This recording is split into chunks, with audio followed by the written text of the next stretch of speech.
ብድር ለምትፈልጉ ሰዎችና እንዲሁም ብድር ፕሮሰስ ላይ ያደረጋችሁ ላላችሁ ሰዎች ብሔራዊ ባንክ እጅግ ትልቅ የምስራች ይዞ ነው የመጣው። ዛሬ ያበሰረው የምስራች ሁሉንም ብድር ለሚፈልግ ሰው እንዲሁም ብድር ፕሮሰስ እያደረገ ላለ ሰው ትልቅ የምስራች ነው።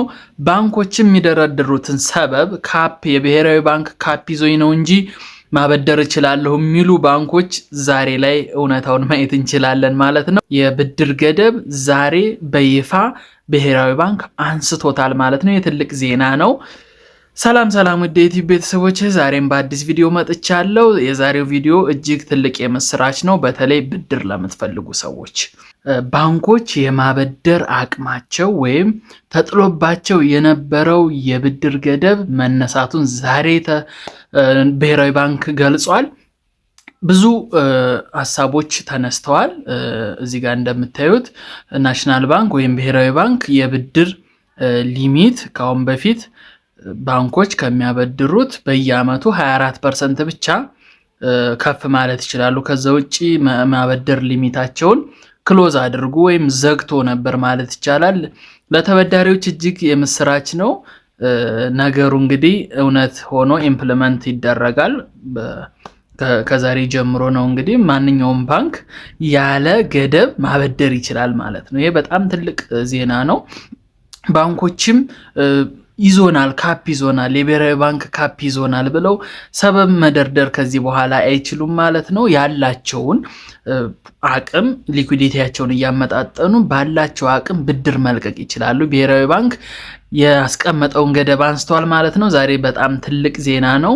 እንደምታዩት ዋና ነጥቦቹ እዚህ ጋር እንደሚቀመጡት ነው። በተለይ አንደኛ ደረጃ ላይ የተቀመጠው ብሔራዊ ባንክ ብዙ ምልከታችን አካሂዶ ውሳኔ ያሳልፏል። ነገር ግን ዋናው የብድር ገደቡን ማንሳቱ እጅግ በጣም ለተበዳሪዎች በተለይ ትልቅ ዜናና የምስራች ነው። በዚሁ ረገድ ግን ምናልባት ኢንፍሌሽኑ እንዳያድግ፣ ምናልባት የቤት ዋጋዎች የመኪና ዋጋ እጅግ በጣም ከሚገባው በላይ በጥፍ ሊጨምር ይችላል የሚል ግምቶች እየተቀመጡ ነው። ካሁኑ ግን የብድር ገደቡ መነሳቱ ለብዙ ተበዳሪዎች እፎይታ ነው። እንዲሁም በተለይ ደግሞ ኤክስፖርትን የሚያበረታታም ህግ ከ2.5% ወደ 1.5% ዝቅ ያለበትም ትልቅ ማበረታቻ ነው ማለት ይቻላል። ኤክስፖርተሮች በጥሩ መንገድ ሊሰሩበት የሚችሉት አንድ ግብአት ነው። የዛሬው የፋይናንስ ኢንፎርሜሽን ይሄን ይመስላል። ምናልባት አዲስ ዜና ስለሆነ ሳልዘጋጅ ቶሎ ላቅርብላችሁ ብዬ ነው። ኢንፎርሜሽን ይኖራችሁ ብድር የጀመራችሁ ሰዎች፣ ፕሮሰስ የጀመራችሁ ሰዎች እንዲሁም መበደር ለምትፈልጉ ትልቅ የምስራች ስለሆነ ይሄን የምስራች ቶሎ ማሳወቅ ስላለብኝ ነው ለእናንተ ፋኖቼ።